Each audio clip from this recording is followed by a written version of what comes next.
एक दिन पठान बेटा गाना गा रहा था कि एक बाबा जी पठान के पास आकर बैठ गए।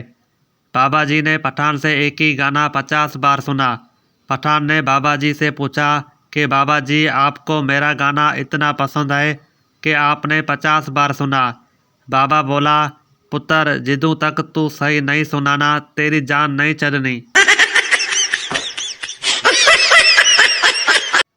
एक महफिल में कुछ लोग अपनी बचपन की ख्वाहिशात का जिक्र कर रहे थे।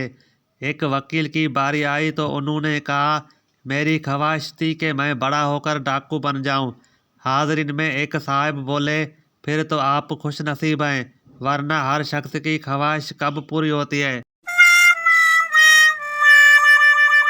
मियाँ बीवी किसी पार्टी से वापस आ रहे थे कि अचानक बीवी चिल्लाई, सामने दीवार है, गाड़ी रोको।